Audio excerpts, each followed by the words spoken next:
இனிய காலை வணக்கம். தமிழக முதல்வர் ஜோசப் விஜய் அவர்களுக்கு. நீங்கள் வார சனிக்கிழமை ஒரு மாவட்டத்துக்கு போய் பிரச்சாரம் பண்ணிருந்தீங்க, சரிங்களா? கரூரில் பிரச்சாரம் பண்ணீங்க. நீங்கள் தாமதமாக போனீங்க, சரிங்களா?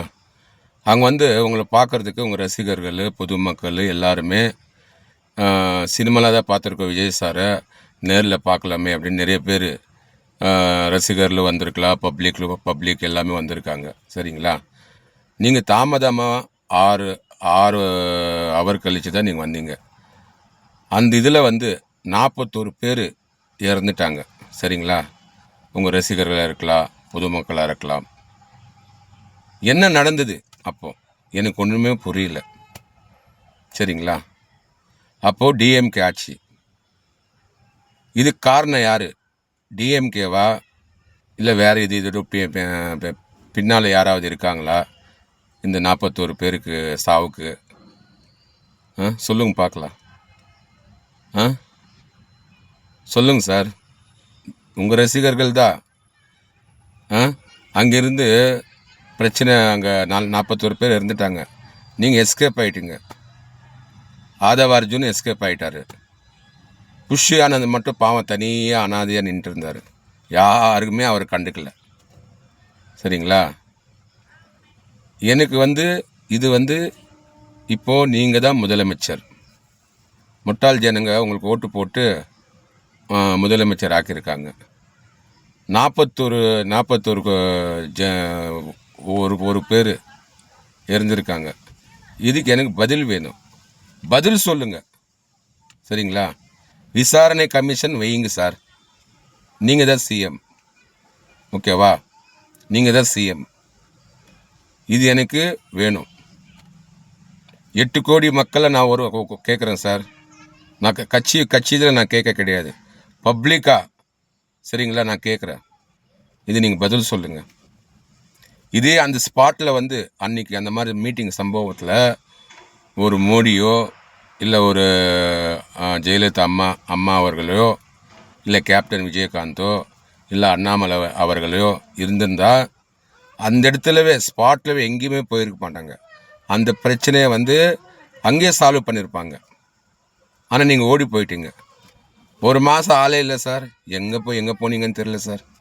அப்புறம் ஒரு மாதம் கழித்து அந்த 41 குடும்பத்தை வீட்டுக்கு வர வச்சு சும்மா ஏதோ ஆக்டிங், நீங்கள் நடிகர் தானே, அழுந்துட்டு ஆக்டிங் பண்ணி அவங்கள அனுப்பிச்சிட்டிங்க. அந்த குடும்பத்துக்காக என்ன பண்ணீங்க? அந்த குடும்பம், அந்த 41 பேர் இருந்தாங்க இல்லைங்களா, அவங்களோட ஆத்மா சாந்தி அடையணுன்னா இதோட பின்னாடி யார் இருக்காங்க? டிஎம்கே இருக்காங்களா, இல்லை வேற இருக்காங்களா, இல்லை நீங்களே ஏதாவது ட்ராமா பண்ணி இது பண்ணீங்களா ஆட்சிக்கு வரத்துக்கு? இது எங்களுக்கு பதில் வேணும், சரிங்களா? எல்லாமே நீங்கள் எல்லாம் அன்றைக்கி எல்லாமே போயிட்டீங்க. ஆனால் இப்போ சொல்கிறேங்க, முன்னாள் மாநில தலைவர் அண்ணாமலை மட்டும் ஒரு ப்ரெஸ் மீட் கொடுக்காமல் இருந்திருந்தால் நீங்கள் நேரம் சிறையில் தான் இருந்திருப்பீங்க, ஜெயிலில் தான் இருந்திருப்பீங்க. உங்கள் அரசியல் வாழ்க்கையை கதம் கதம் கதம் ஆகிட்டுருக்கோம், சரிங்களா? அன்றைக்கி அண்ணாமலை ஒருவர் தான் உங்களுக்கு குரல் கொடுத்தது, அதை ஞாபகத்தில் வச்சுங்க. இன்றைக்கி அண்ணாமலை பிஜேபியில் இப்போ இருக்காமல் அவர் ராஜினாமா பண்ணி போயிட்டார், சரிங்களா? அன்றைக்கி அவர் முன்னாள் மாநில தலைவர், சரிங்களா? Plus all India executive number. இப்போ ராஜினாமா பண்ணிட்டு வெளியே போயிட்டார் அவர், சரிங்களா? இப்போது 41 பேர் இறந்துட்டாங்க. இதுக்கு நீங்கள் என்ன பதில் சொல்கிறீங்க? எங்களுக்கு விசாரணை கமிஷன் விசாரணை வேண்டும். ஒரு உயிர் என்ன 10 மாதம் சுமந்து பெற்று வளர்த்து, சரிங்களா, படிக்க வச்சு ஆளாக்கி 41 உயிர் போயிடுச்சு. உங்களை பார்க்குறதுக்காக உங்கள் ரசிகராக இருக்கட்டும், பொதுமக்களாக இருக்கட்டும், அந்த மாதிரி ஆயிடுச்சு. நீங்களும் அதே மாதிரி தான் சார். நீங்களும் உங்கள் அம்மா உங்களை 10 மாதம் சுமந்து பெற்று வளர்த்து ஆளாக்கி படிக்க வச்சு சினிமாவில் சேர்த்து விட்டாங்க. ஆனால் கேப்டன் விஜயகாந்த் அவர்கள் தான் இன்றைக்கி வந்து நீங்கள் சூப்பர் ஸ்டாராக நீங்கள் உங்களுக்கு சூப்பர் ஸ்டார்னு சொல்லக்கூடாது, தளபதி விஜய் ஜோசப் விஜய் ஆனீங்க.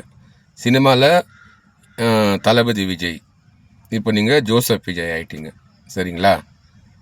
விஜயகாந்த்னால தான் இன்றைக்கி உங்களுக்கு லைஃபு. அவர் ஒரு லைஃப் கொடுத்தாரு. அப்போது அண்ணாமலை அந்த கரூர் விஷயத்தில் அவர் ஒரு லைஃப் கொடுத்துருக்காரு உங்களுக்கு. எங்களுக்கு என்ன தெரியுமா, நீதி வேண்டும், விசாரணை கமிஷனை நடத்த வேண்டும் என்று கேட்டுக்கொள்கிறேன். 8 கோடி மக்களில் நான் ஒருவனை கேட்குறேன். நான் சாதாரண ஆள் தான், நான் ஒன்றும் பெரிய ஆள் கிடையாது, உங்களை மாதிரி பெரிய பணக்காரனோ பெரிய இதோ கிடையாது. நான் சாதாரண ஒரு மாவட்ட செயலர் பிஜேபியில். சரிங்களா? அதுவும் சொல்லிட்டேன் நான். ஏன்னா நான் யாருன்னு தெரியும் இல்லைங்களா? என் பேர் அம்மன் சுரேஷ். 30 வருஷமும் பிஜேபியில் தான் இருக்கேன். எங்களுக்கு நியாயம் வேணும். சரிங்களா? உடனே இது வந்து விசாரணை நடத்தி அந்த சம்மந்தப்பட்டவங்க 10 ரூபா பாலாஜி, செந்தில் பாலாஜியாக இருக்கட்டும், டிஎம்கேக்காரங்க இருக்கட்டும், யாராக இருக்கட்டும், சம்மந்தப்பட்டவங்க அவங்க உடனே விசாரணை கமிஷனை நடத்தி அவங்களுக்கு வந்து எல்லாருக்கும் வந்து யார் அதில் சம்மந்தப்பட்டிருக்காங்களோ அவங்களுக்கு வந்து மரண தண்டனை வாங்கி கொடுக்கணும். அப்போ தான் அந்த 41 பேரோட ஆத்மா சாந்தி அடையும் அப்படின்ட்டு இந்த நேரத்தில் நான் பதிவு செய்கிறேன். நான் எதனா தவறாக பேசியிருந்தால் என்னை மன்னிச்சிடுங்க. நான் உண்மை பேசுகிறேன். தப்பாக எதுவுமே பேச கிடையாது. இல்லை இப்படி பேசுகிறார், நான் சிஎம்மு, அரெஸ்ட் பண்ணிடலாம், அதை பண்ணிடலாம். சார், அரெஸ்ட் பண்ணி இன்னொன்று பண்ணால் கெட்ட பேர் உங்களுக்கு தான்.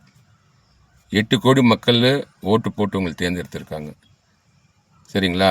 8 கோடி மக்களுக்கு நீங்கள் பதில் சொல்லணும். நீங்கள் தான் சிஎம். ஞாபகத்தில் வச்சுங்க. எனக்கு நியாயம் வேணும், நீதி வேணும். கேட்டுக்கொள்கிறேன்.